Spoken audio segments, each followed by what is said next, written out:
Google Takeout was created to allow users to export their data from most of Google's services. So if you are leaving the district, or if you're a graduating senior and you have documents or papers or presentations that you've created that are being saved in your drive and you wish to take them with you, then Google Takeout is the service you would use to do that.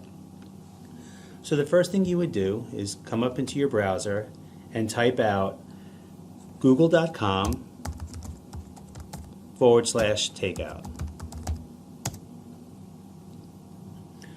Once you've come to the Google Takeout screen, it basically walks you through the process.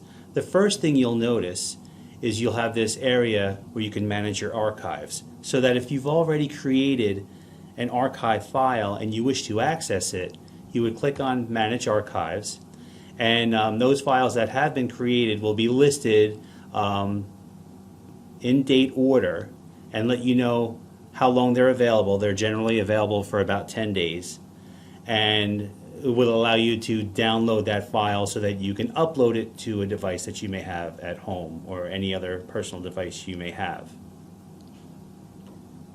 Getting back to our main screen, underneath where you would manage your archives, you have the opportunity to select the data that you wish to include in your archive file. By default, they are all selected, and they're all of Google's products. There's bookmarks and calendar and contacts and drive. You can either select or deselect any of those products, and you can even get granular. For instance, if you click on the down arrow next to drive, you can actually choose which files or folders you would like to include in your archive, because you may not want them all. I would recommend that you just take them all and you can decipher through them later on. But if you wanted to get granular, you can actually click on the radio button to select your files, and it would allow you to start choosing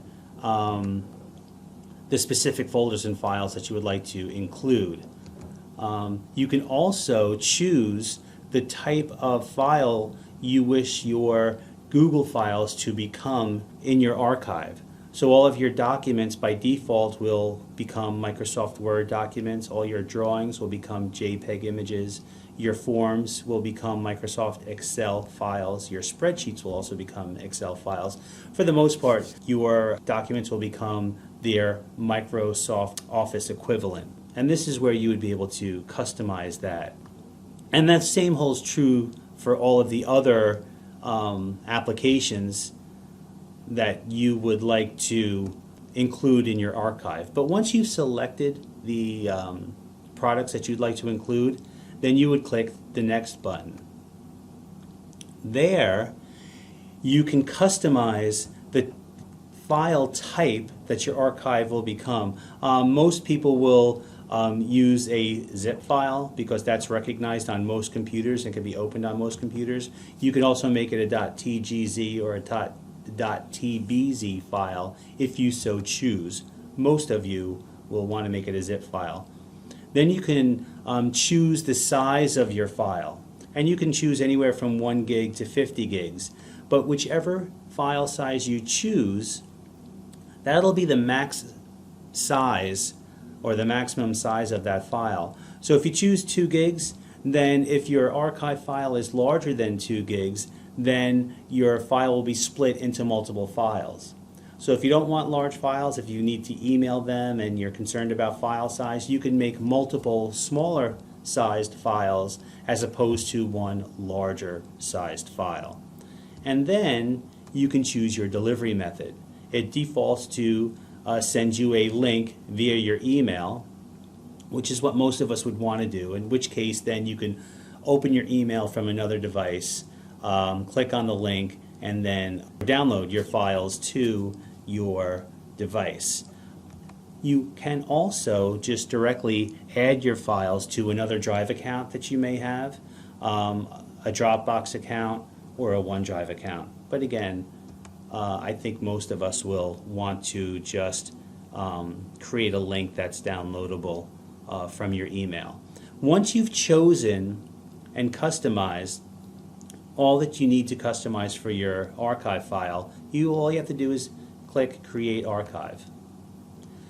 A message will pop up that says you're almost there, your file is being prepared, and that, depending on the size of your file, it may take a long time, hours or possibly days, depending on how long you've been with the district and how long you've been using Google Drive. From my experience, it literally only took minutes before I received my file, but maybe my information isn't as large as your information. Shouldn't take that long. Once your file is complete, you will receive an email indicating that your file is complete, and it'll provide you the link to go ahead and manage your archives. So that file has not been created yet. It will take a few minutes, but once created, you will receive an email, and that email will look like this. Your Google download is ready, and so you can click on that email. Here is the email. You would be able to either directly download that archive if you were opening your email from your other device, or you can click on Manage Archives, and that'll just take you to your Manage Archive screen where your archives would be listed, and you would be able to manage your archives from this screen. And that's Google Takeout in a nutshell. If you have any questions, please don't hesitate to contact a technology facilitator or call the technology office, and we'd be more than happy to help you. Thank you.